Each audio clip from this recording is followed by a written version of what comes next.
Hola chicos, ¿cómo están? Bienvenidos a la clase virtual número 9 que corresponde a funciones vitales. Esta clase, con apertura del 16 de octubre, cerrará el 25 de octubre. Es decir, inicio de las oportunidades va a ser 16 de octubre y el cierre de todas las oportunidades de desarrollar las actividades 25 de octubre. Recuerden, solo se deben hacer dos pruebas, una destinada a notas diarias y otra destinada a notas de apreciación. La clase número 9, clase virtual número 9, está dedicada a funciones vitales, donde también tocaremos el tema de relación y respuesta a estímulo, nutrición y reproducción. Incluimos en todas las clases virtuales se va a incluir un PDF de apoyo para estudiar, no para hacer tareas. Las tareas están totalmente eliminadas este trimestre y todas las actividades para desarrollar se van a basar en las dos pruebas que le vamos a presentar en cada una de las clases virtuales. Este modelo de prueba fue exitoso en el trimestre pasado, mientras que las tareas no lo fueron. Tengo que llamar la atención a los estudiantes que entregaron una gran cantidad de asignaciones sin nombre, sin grado, sin nada en plataforma. E igual me han entregado 6 módulos y de esos 6 módulos que me han entregado hay 3 que estaban sin nombre y sin ningún dato para identificar al estudiante. Los califiqué, los devolví al colegio y allá están, esperando a ver si aparece el propietario incógnito o los propietarios incógnitos. Los 3 módulos evaluados ya tienen calificaciones, así que ustedes verán su nota correspondiente en el boletín, porque en este momento no tengo una forma de enviarle la nota de manera individual a cada uno. Tendría que abrir una tarea o algo por el estilo para poder brindar esa nota, porque la nota que aparece en plataforma no es la correcta. La plataforma hace una evaluación aproximada. Hay personas que tienen la nota muy por encima de esa nota que aparece en plataforma, porque nosotros hicimos ajustes en las calificaciones que favorecieron a muchos estudiantes. Así que eso nos permitió eliminar una cantidad X de notas muy bajas y dejarle a los estudiantes en términos generales las mejores calificaciones. Por eso puse esa gran cantidad de pruebas para poder tener herramientas para lo que ustedes conocen como nivelación, hacer nivelación con las mejores calificaciones. Por eso muchas personas tienen esas notas bien altas, porque realmente en las pruebas salieron, la mayoría de ustedes salió muy bien. Así que bueno, ya lo saben, esta es la clase de funciones vitales. Cerrará el domingo 25 de octubre. Miren todo el tiempo que tienen para hacer sus 2 pruebas. Saludos chicos y vamos al desarrollo de la clase.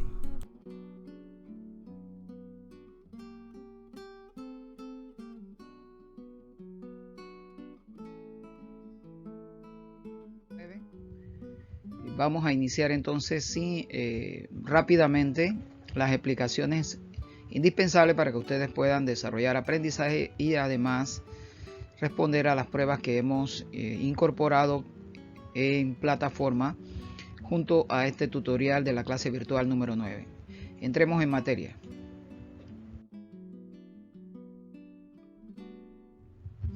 Como siempre, esta clase virtual número 9, funciones vitales, jóvenes, tiene apertura para desarrollarse en la semana del 16 al 25 de octubre, pero se instala en plataforma se instaló en plataforma a partir del 16 de octubre y cerrará el día 25 de octubre de este año.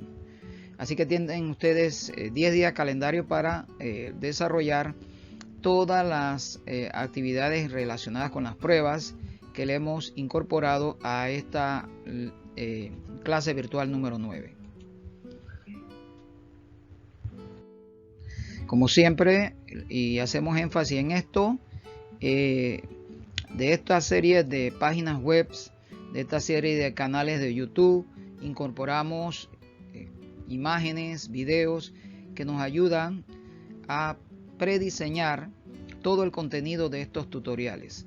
Así que respetamos el derecho de autor de cada una de estas organizaciones y de estas instituciones web que nosotros sencillamente incorporamos en sus contenidos al contenido de este tutorial y de todos los tutoriales que hemos realizado hasta el momento.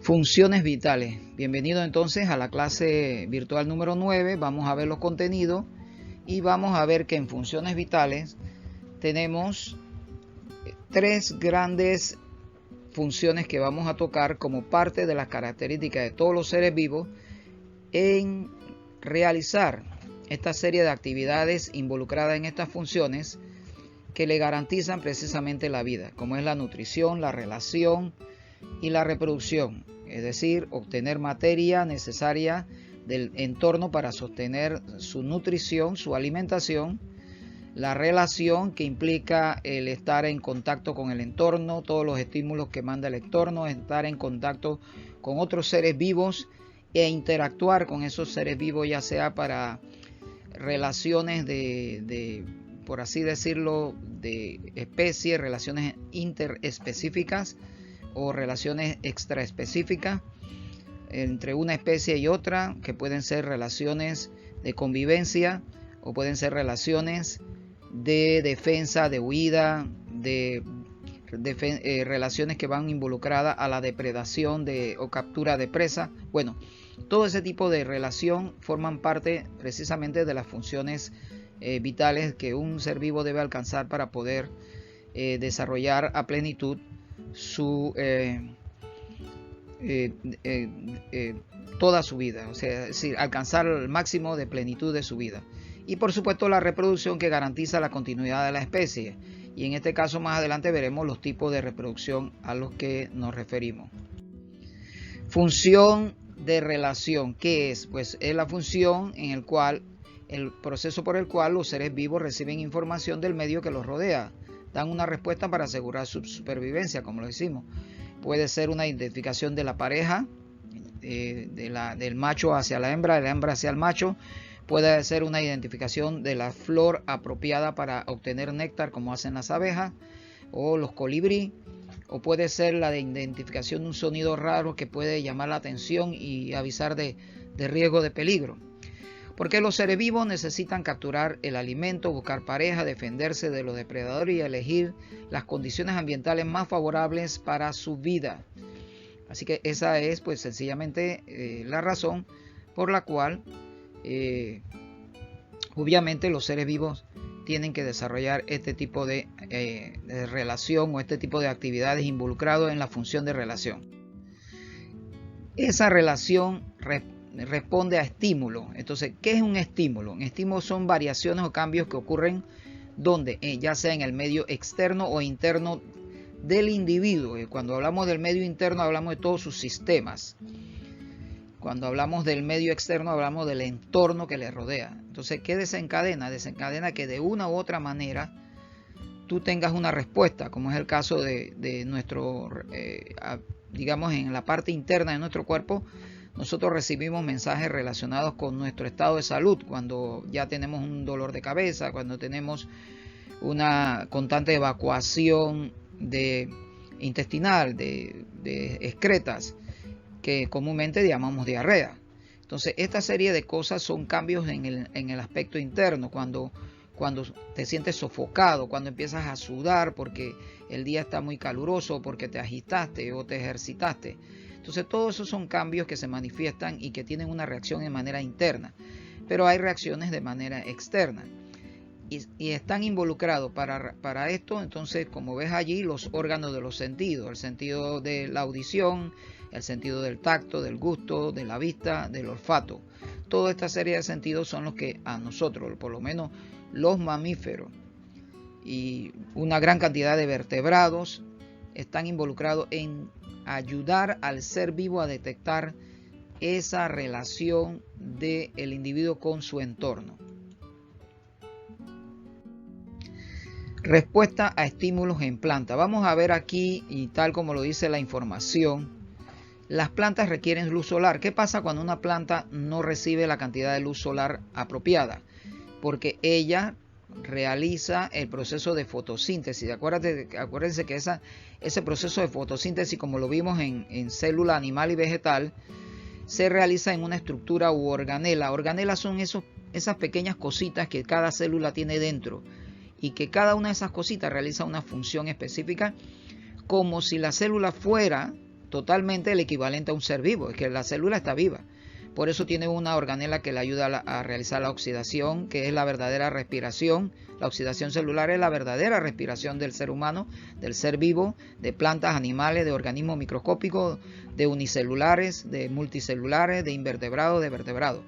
La verdadera respiración ocurre en la célula, y eso se llama oxidación celular, donde la glucosa, que es nuestro combustible, el azúcar llamada glucosa, se combina químicamente con el oxígeno para darnos energía que se almacena en unas moléculas llamadas ácido adenosintrifosfato, ATP. Entonces, esta cantidad de energía se almacena, otra se utiliza diariamente, pero aquella que no se utiliza queda en reserva en el ATP. Entonces, eso ocurre gracias a que la célula vegetal tiene los cloroplastos que tienen la clorofila. La clorofila captura la energía solar y la transforma en energía útil para ser incorporada a los procesos por el cual la planta desarrolla, produce alimento para ella misma y para otros. Entonces, ¿qué sucede cuando la planta no tiene ese acceso al estímulo de la luz ambiental? Pues sencillamente lo que tú ves en la imagen a la derecha de tu pantalla. Una planta que se va a resecar, una planta que aunque le pongas agua se va a morir, porque le faltó el factor de luz solar, y finalmente la planta absorbe todos los nutrientes en reserva que tiene en raíces, tallo, hojas, frutos. Se los absorbe a sí mismo para sostenerse hasta que todo se le agota y finalmente muere. Esta es otra característica de las plantas. Las plantas, gracias a ese estímulo de luz solar, ocurre lo que se llama heliotropismo y el crecimiento, digamos, muy avanzado, muy desarrollado de los árboles del dosel del bosque. En el caso del girasol, que está a la derecha de tu pantalla, estas flores se orientan hacia la luz del sol siempre. Todo el día van girando y girando. Por eso le llaman el girasol, porque él cambia de posición a medida que el sol se desplaza de este a oeste. Entonces, en el caso de los árboles, por esa competencia, por la necesidad de adquirir luz solar para producir frutos, para desarrollarse, para crecer, ellos cada día crecen más, y crecen más porque siempre hay un árbol más grande que otro tapándole la cantidad de luz que necesita. Así que ese va a seguir creciendo para tratar de atrapar luz. Respuestas a variaciones del entorno. Una de las características de los seres vivos es la capacidad de responder a estímulos externos e internos. Esta capacidad se conoce con el nombre de irritabilidad. Mira bien esa palabra, irritabilidad. Y como los seres vivos reciben información, la traducen y la elaboran en una respuesta. Por ejemplo, ante un sonido de gran intensidad, los humanos podemos asustarnos y gritar. Las aves huyen, mientras que los perros, los gatos, las ardillas, los conejos y otros animales se desplazan corriendo, huyen a esconderse. Huir y esconderse. Esa es prácticamente la reacción en términos generales que va a tener todo animal, todo ser vivo frente a un estímulo de amenaza, que puede ser un ruido o la presencia de un depredador. Aquí tenemos ejemplos. Si ves a la izquierda, donde está la caricatura o el dibujo o la figura en base a dibujos, vemos que todos estos animales a la izquierda están huyen perfectamente ellos están desplazándose. Aquí tenemos el cursor láser y estamos viendo que estos están en huida vertiginosa para escapar del incendio. A la izquierda vemos aquí, tal como te lo estoy señalando con el cursor, que la leona está atacando una manada de cebras, así que el instinto inmediato, la reacción inmediata para supervivencia de la cebra es huir todas. Ni siquiera se ponen a pensar, oye, es una sola leona, vamos a entrarle a patada y acabamos con ella, porque no se piensa así. El instinto de supervivencia activa regiones del cerebro que se llama cerebro reptiliano o cerebro límbico en todos los mamíferos, incluyéndonos nosotros, que no entran a razonamiento. Eso se activa a escasamente 125 milisegundos de haber recibido la señal de alerta. Y no es hasta los 375 milisegundos que tú empiezas a reaccionar. No, pero ese fue el sonido de un gato que tumbó un tinaco por allí. Así funciona nuestro cerebro primitivo, nuestro cerebro instintivo o cerebro reptiliano. Aquí hay otro detalle. Algunos animales es muy característico que tengan una alta capacidad de visión, olfato, y estos animales, nosotros realmente todo esto lo fuimos perdiendo poco a poco. Imagino que nuestros ancestros muy antiguos tenían mejores olfatos y mejores visión que nosotros. Pero esto se fue perdiendo, y acuérdense que en aquellos tiempos la vida media, o sea, el ser humano no duraba mucho. Ya entre los 30 y 40 años una persona, hace 10.000 años atrás, hace 15.000 años atrás, ya desde que tú tenías 25 años, 30, ya eras un anciano. Ya para ese tiempo la vida media de un ser humano no pasaba de 40. El que tenía más de 40 años, esa era la rareza. Hoy la vida media supera los 80, así que obviamente que se nota cómo vamos perdiendo todo lo que es la capacidad de olfato, de gusto, de audición, de visión a medida que envejecemos. Eso es característico. Pero estos ciertos animales, como es el caso del águila y la abeja, tienen un gran instinto. Los insectos y las aves, sobre todo, tienen un sentido de la visión muy agudo, igual el olfato. El olfato para los cánidos, los perros, los gatos, los felinos, elefantes, toda esta serie de mamíferos tienen un extraordinario olfato. Los elefantes no tienen muy buena visión, pero tienen muy buen olfato.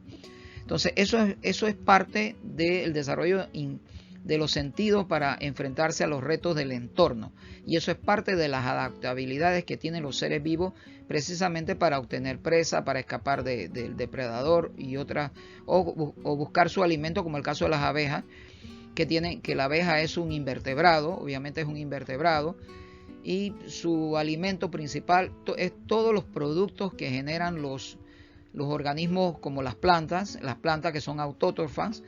Así que ella va a buscar su alimento como en los productos que elaboran las plantas. Así que todo lo que elaboran los autótrofos en materia de néctar en las flores, ella y el polen que lo utilizan ellos para hacer el famoso polen real, o el pan real de las abejas, para alimentar a la obrera que se van a convertir en reina. Aquí entonces los estímulos y respuesta en bacterias. ¿Qué pasa en las bacterias? Las bacterias son organismos unicelulares que captan los estímulos a través de las membranas que le rodean. Entonces los cambios de luz, la temperatura, la sustancia química como los medicamentos, los antibióticos, en el medio exterior pueden provocar cambios en su actividad metabólica. Por ejemplo, una respuesta a cambios es entrar en un estado de vida latente. Entonces forman lo que se llama espora, como lo ves ahí a la derecha de tu pantalla, aquí donde estoy pasando el cursor láser, a la derecha de tu pantalla. Entonces aquí ves esas esporas que se han formado con esa cápsula, esa cubierta que las protege de los medicamentos. Hasta que el medicamento desaparece, la cápsula se abre y las bacterias vuelven a atacarte. Así que es una forma de defenderse. Aparte de que ellas se han hecho cada vez más resistentes a las acciones de antibióticos. Por eso es que tú ves constantemente que se habla de las bacterias nosocomiales que han invadido los hospitales, que la KPC y todo lo demás, precisamente por eso. Porque las que sobreviven, las bacterias que sobreviven a ese antibiótico que te inyectan o que tú bebes o que tomas en tus cápsulas o tus pastillas o tabletas, sencillamente esas ya sobreviven bajo el efecto de haber soportado el antibiótico. Así que hay que utilizar un antibiótico o más fuerte o combinaciones de antibióticos para poder acabarlas. Unicelulares. en los unicelulares también hay ciertas adaptaciones, y estas adaptaciones en los unicelulares tienen que ver con el movimiento. Entonces, estos movimientos de los unicelulares tenemos a las amebas que estamos señalando en este momento. Ellas tienen un movimiento que se llama pseudópodo, en la cual prolongan el citoplasma para moverse, como si tú estiraras un resorte de un extremo y luego lo dejas que se recoja del extremo opuesto. Bueno, ellas hacen más o menos ese movimiento. Ese movimiento se llama pseudópodo, pseudopata. Eso es lo que significa pseudópodo. Pseudopata, podo significa pata. Entonces se desplazan así, e incluso así ellas utilizan ese mecanismo para envolver partículas del entorno, para ingerirla y cumplir con su función de nutrición. Tenemos otro movimiento que es vibratorio, vibrátil. Vibrátil viene de vibratorio. Por estas estructuras de forma de filamento dotados de movimiento. Entonces, ¿estos cuáles son? Los cilios y flagelos. Los cilios son cortos y muy abundantes. Es el caso aquí, como lo puedes ver, de organismos unicelulares como el paramecio. Los flagelos son característicos de otros unicelulares, la euglena, un protozoario, ambos son protozoarios, un protozoario llamado Euglena viridis. Es la que impulsa con este látigo que tú ves, esta cola que tú ves en forma de espiral, porque así es que ellos la mueven, como si fuera un motor de una hélice de bote, de esos motores de fuera de borda. Bueno, así mismo se mueve el flagelo, incluso en el espermatozoide también hay un flagelo y él se mueve así, parece un resorte, y él va girando ese resorte como la propela, se llama propela de un motor fuera de borda. Entonces tenemos cilios y flagelos para el movimiento vibrátil, y movimiento contráctil lo hacen ciertas células especializadas de todo organismo que tiene tejido muscular o tiene sistema muscular, básicamente, y eso va incluso en invertebrados. Estas células contráctiles de nuestro tejido muscular se recogen, se contraen y luego se dilatan para provocar movimiento que obviamente a nosotros nos permite el proceso de locomoción, desplazarnos de un lugar a otro, pero esto obviamente con la acción conjunta, coordinada de cerebro que manda la orden, sistema esquelético que sostiene a los músculos, y los músculos que son los que producen la energía de desplazamiento, apoyados por supuesto en el esqueleto, que es su soporte donde ellos están fijos para precisamente en conjunto, esqueleto y músculo, desplazarnos, ayudarnos a movernos, mover extremidades y todo lo demás. Entonces, formación de una envoltura protectora, y tal como lo dijimos en el caso de las células, hay células como las bacterias y otros microorganismos que forman estas envolturas, y son las llamadas cápsulas. Aquí tenemos la función de nutrición. ¿Qué es la nutrición? Permite que los seres vivos obtengan energía. ¿Cómo la obtienen? Es la función fundamental para la supervivencia de los seres vivos, ya que permite crecer, desarrollarse, renovar los tejidos dañados y disponer de la energía necesaria para el funcionamiento del organismo. Entonces, la nutrición en plantas y animales. Esta función comprende todos los procesos que permiten a los seres vivos obtener energía a través de la materia. Para mantenerse con vida. Esta varía de acuerdo al tipo de organismo con respecto al modo de nutrirse. Los organismos pueden ser autótrofos y heterótrofos. Los autótrofos, en que no hay duda que son algas, ante todo algas y plantas, son los autótrofos, algas y plantas. También hay algunos microorganismos que contienen la capacidad de unicelulares que tienen cloroplasto, y son dentro del reino de los protistas o protozoarios, y una que otra bacteria fotosintética tienen cloroplasto y permiten realizar estas actividades de fotosíntesis. Son aquellos seres que captan del medio que los rodea sustancias inorgánicas, sales minerales, agua, el dióxido de carbono, tales como el agua, oxígeno, anhídrido carbónico e dióxido de carbono, sales, y a partir de estas elaboran sus propios nutrientes. Y estos son básicamente algas, ya sean macroscópicas o microscópicas, y las plantas fundamentalmente. Los demás son casos excepcionales. Entonces, la nutrición autótrofa. Las células vegetales, tal como tú lo ves en la imagen, Las células vegetales obtienen nutrientes por el medio de la fotosíntesis, proceso por el cual los vegetales transforman con presencia de la luz solar las sustancias inorgánicas que toman del medio ambiente en materia orgánica. Ellos la transforman de inorgánica a orgánica, todo lo que consiguen del medio ambiente. Eso significa que el órgano celular responsable de realizar la fotosíntesis es el cloroplasto, localizado en las células de las hojas de los tejidos vegetales. Entonces, ¿qué es lo inorgánico del ambiente? El dióxido de carbono, el agua, sales minerales que se absorben a través de las raíces, y esto sube a la planta a través de las raíces por todo el tallo, llega a las hojas, y esto produce la fotosíntesis. La fotosíntesis, en primer lugar, produce nutrientes para la misma planta, y de allí nutrientes para otros seres vivos, desde las hojas que comen algunos insectos, las hojas, la hierba que come el ganado, etcétera, etcétera, y los frutos frutos y tubérculos y otros productos vegetales que nosotros consumimos. Pero la planta, lo primero es que asegura su alimento para sí misma. Entonces, la función de nutrición en los seres vivos es una función vital, pero esta función de nutrición no trabaja sola. Es decir, en nuestro cuerpo la nutrición no solamente va a depender de que mastiquemos y movemos el bolo alimenticio en nuestra boca, se moja con la saliva. En la saliva hay sustancias químicas como la amilasa salivar que descomponen las moléculas de almidón en moléculas de glucosa. No basta con eso. Esto requiere o comprende varios procesos. ¿Estos procesos cuáles son? Alimentarse. Alimentarse es ingerir el alimento y masticarlo, procesarlo y todo lo demás. Luego este alimento va a todo el tracto digestivo y de ahí se va asimilando. La respiración, porque necesitas el oxígeno y el dióxido de carbono, porque las plantas respiran también. Ellas utilizan principalmente el dióxido de carbono para producir celulosa, para producir glucosa.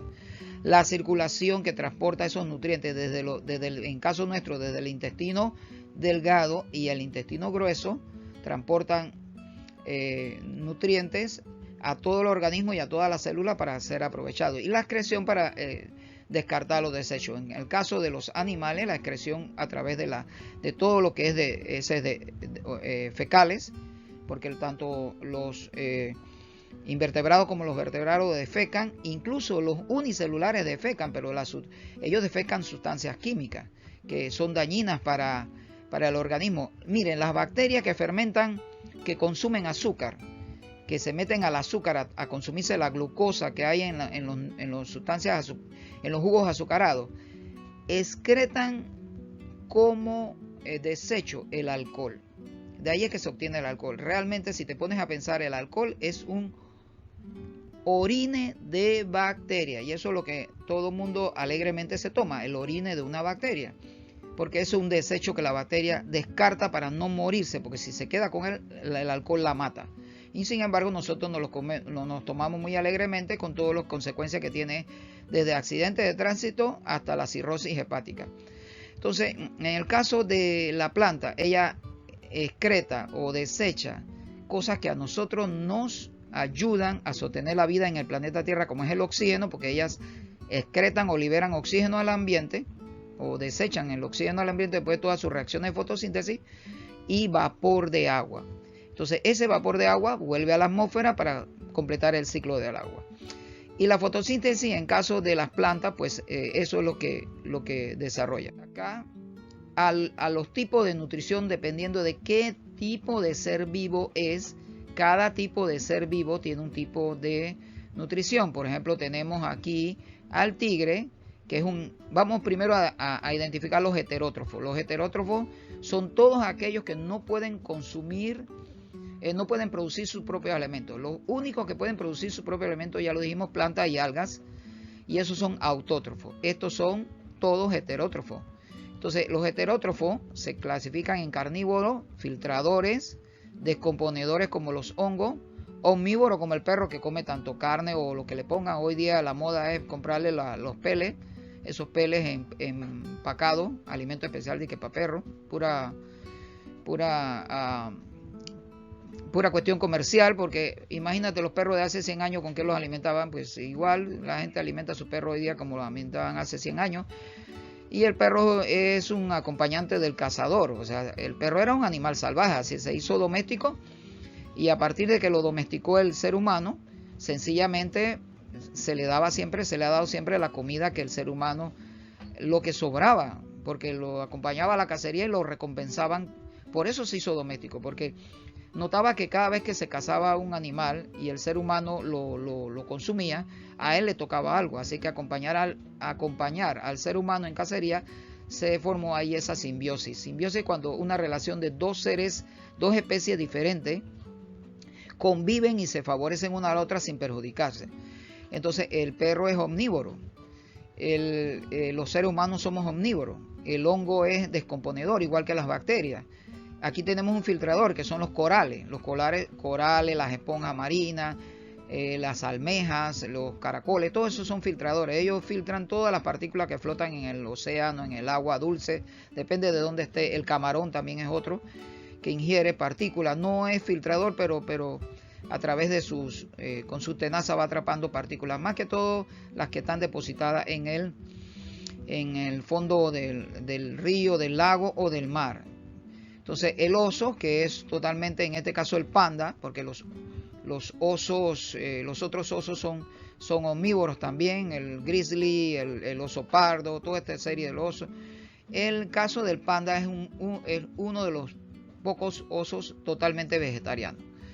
Entonces aquí tenemos un herbívoro, carnívoro, filtrador, descomponedor y un omnívoro. Vamos entonces a ver más en detalle estos aspectos sobre cómo se clasifica estos animales en la nutrición. Entonces tenemos aquí los organismos heterótrofos, tenemos al herbívoro que se alimenta de plantas, así que se le considera consumidor primario. Carnívoros que se alimentan de ese herbívoro se consideran consumidores secundarios y es el carnívoro primario. Luego hay los omnívoros, aquí nos metieron a nosotros con el cerdo y todo lo demás, con el hot dog. Si hubiera otro carnívoro que devorara a este es un lince, este que está aquí es un lince, devorara a este lince, se convertiría en un carnívoro secundario y sería un consumidor terciario, porque está consumiendo ya a otro carnívoro. Esto pasa mucho con los tiburones.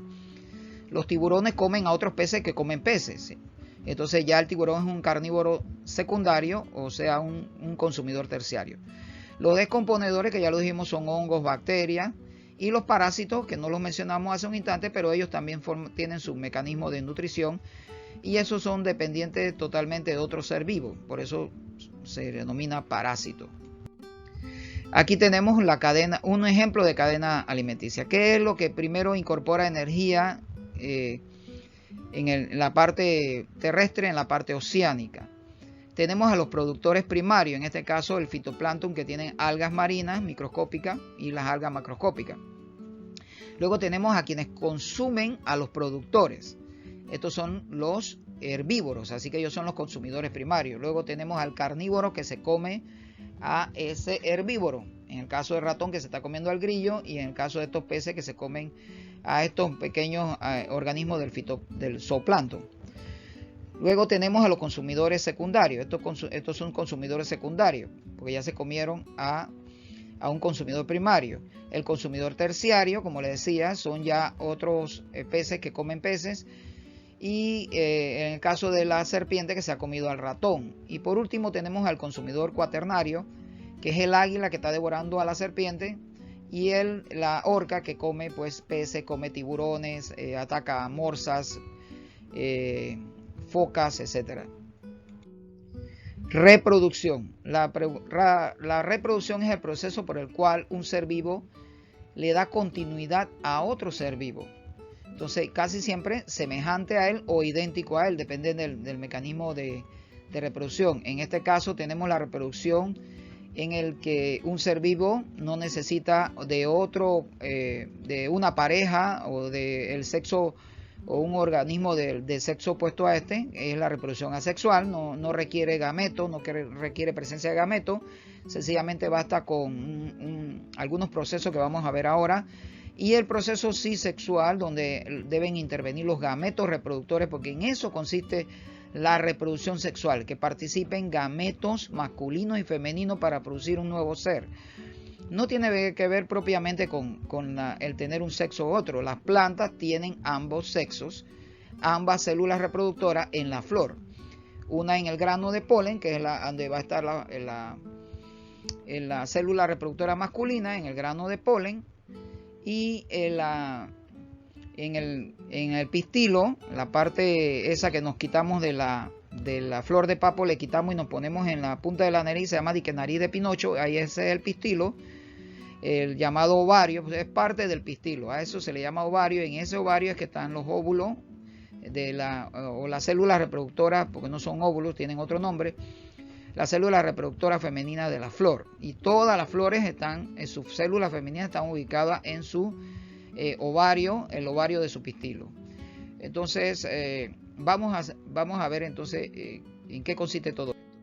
Entonces tenemos también, dependiendo de los tipos de reproducción, tenemos la asexual, que ya lo dijimos, solo requiere un individuo, y vamos a ver cuáles son estos mecanismos, y la reproducción sexual, que obviamente requiere de gametos, la unión de los núcleos de los gametos, porque cuando los núcleos están unidos es que se ha logrado la reproducción, no cuando los dos gametos se pegan, porque fíjate, cuando va a ocurrir la fecundación de todo mamífero, fuera del óvulo hay miles de espermatozoides pegados al óvulo, pero solamente uno de ellos es el que logra que su núcleo penetre y se fusione o se junte con el núcleo del óvulo, y así ambos núcleos fusionan todo el juego de cromosomas, padre y madre, o masculinos y femeninos, para formar al nuevo ser.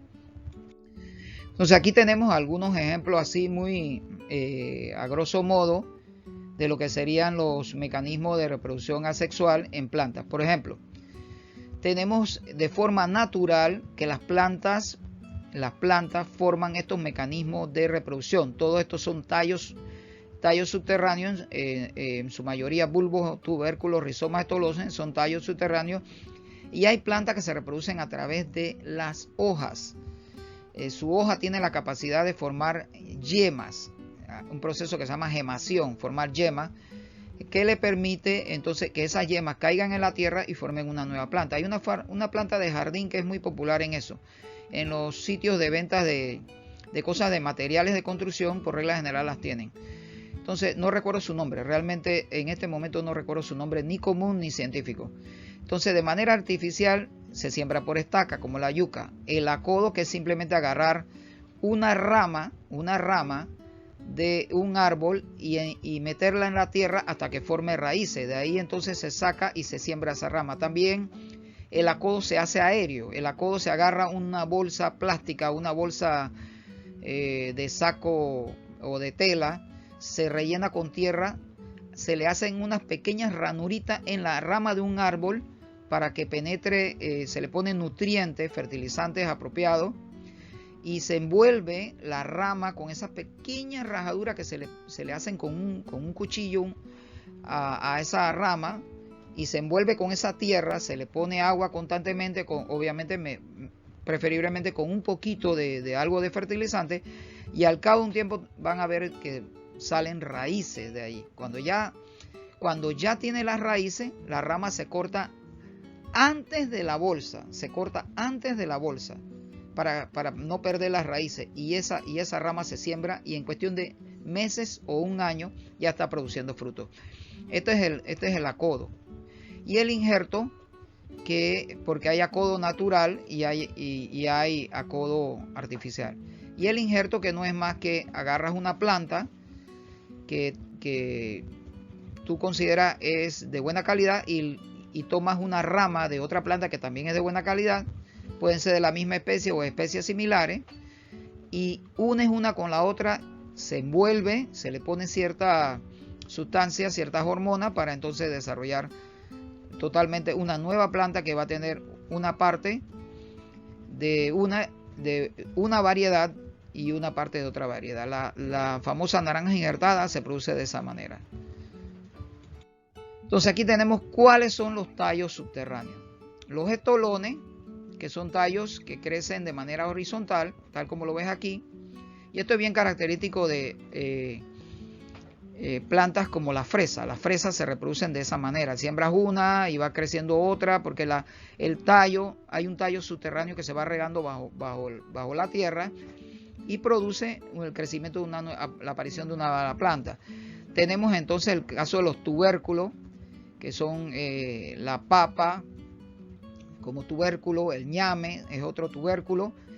Ellos son tallos subterráneos cargados de nutrientes, cargados de alimento, donde la planta tiene reserva de alimento para ella, pero obviamente que esta planta hace esto también con la salvedad de que esto lo pueda consumir otro ser vivo, pero al momento que ese ser vivo lo consume, vamos a suponer que aquí ese sembradío de papa lo invadiera un mapache, que nosotros acá, un primo del mapache que tenemos nosotros que se llama el cuatí, que es el primo del mapache, que nosotros le dicen gato solo.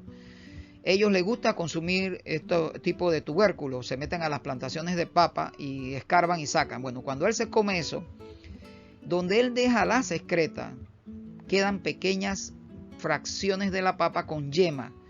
Donde cae, su excreta le sirve de abono y la yema crece allí.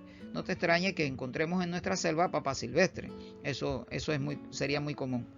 Tenemos el jengibre, que es un rizoma, un tallo subterráneo, parecido al del estolón, pero el estolón no forma reservas nutricionales. El rizoma sí forma reservas nutricionales, igual que el tubérculo y el bulbo. Entonces, en el caso de los bulbos, que son ajo y cebolla, también es un tallo subterráneo y que además ese tallo subterráneo acumula capas y que esas nos sirven de nutrientes, alimento.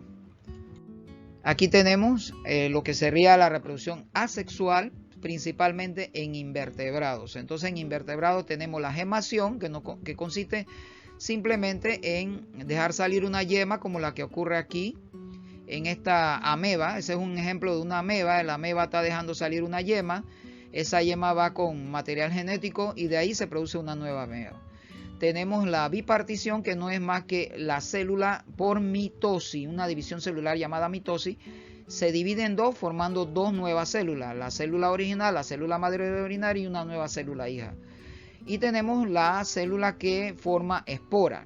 Estas esporas son, por así decirlo, una división del material genético con algo de citoplasma, que luego se revienta la membrana celular de la célula madre y deja salir esas esporas. Ya en el entorno ellas se enriquecen de nutrientes para volver a crecer y hacer el mismo proceso.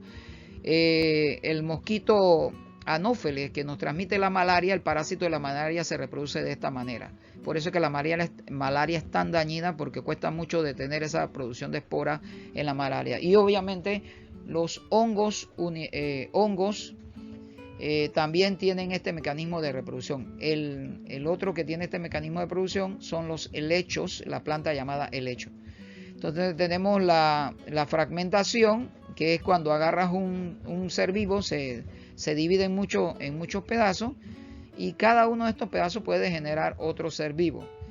Eso es poco común, pero es parte también. Y tenemos ya la regeneración, que esa sí es más común. Ocurre, como ves aquí, en la hidra, en la estrella de mar, en la planaria, que son gusanos planos. La hidra es un celenterado, pertenece a la familia de los corales, etcétera. Y la estrella de mar, que es del grupo de los equinodermos. Entonces la estrella pierde un brazo y lo vuelve a recuperar. Y es posible, no es que siempre ocurra así, que el nuevo brazo regenere una estrella nueva. En la planaria, si la partes en dos, la cabeza formará cola y la cola formará cabeza. Lo mismo ocurre en la hidra. Y lo mismo le ocurre a la lombriz de tierra. Tú agarras una lombriz de tierra y la fraccionas así como está la planaria, en cabeza y cola. Pones un poquito de tierra, pones las dos mitades de la lombriz, le echas tierrita y periódicamente echas su poquito de agua para mantener la tierra húmeda, no formes charco. Entonces allí vas a ver que en 8 días la cabeza ha regenerado cola y la cola ha regenerado cabeza. Entonces aquí tenemos lo que es la reproducción. Entonces la función de reproducción en la cual pues un ser vivo, a través de la intervención de gametos, puede generar a otro ser vivo bastante similar a cada uno de los progenitores. ¿Quién interviene en los procesos de regeneración? Intervienen las células sexuales o gametos que se desarrollan en glándulas o gónadas o órganos especializados para producir esas células reproductoras. En el caso de los animales, se denomina espermatozoide al gameto masculino y óvulo al gameto femenino. Entonces, en el caso de los seres vivos, particularmente los invertebrados, los seres vivos, animales vertebrados e invertebrados, pueden tener ya sea una fecundación interna donde ambos gametos se unen dentro del cuerpo de la hembra, o una fecundación externa donde ambos gametos se unen fuera del cuerpo de la hembra, como pasa en peces, ranas, sapos, o sea, los anfibios en general, y ya reptiles, aves y mamíferos, la fecundación es interna. Y aquí tenemos, como se lo decía, las células reproductoras en planta. En este caso tenemos todo el pistilo, el cual está formado por el estigma, estilo y el ovario. Entonces, dentro del ovario están las células femeninas, que son gineceo, ¿verdad? El óvulo o dentro del gineceo están los óvulos, pero realmente deben llamarse ovogonias, y a las células masculinas los espermatogonias. Entonces, en el androceo, que es el órgano donde va a estar en la antera está el grano de polen. En el grano de polen está entonces el androceo, que es básicamente es el órgano femenino órgano masculino de la flor, que debe caer el grano de polen aquí en la entrada del pistilo, en el estigma, para que forme lo que se llama el tubo polínico. Esta cosa que te forma un tubo largo que lleva a las células reproductoras masculinas y hacen contacto con las células reproductoras femeninas. Entonces, las plantas también tienen células reproductoras. No podemos decir propiamente que todas las plantas tienen, unas son de sexo masculino, otras de femenino. En algunas plantas ocurre eso, pero no en todas. Gracias entonces por toda esta atención y esperamos hayas disfrutado esta clase virtual número 9 sobre funciones vitales. Hasta la próxima clase virtual.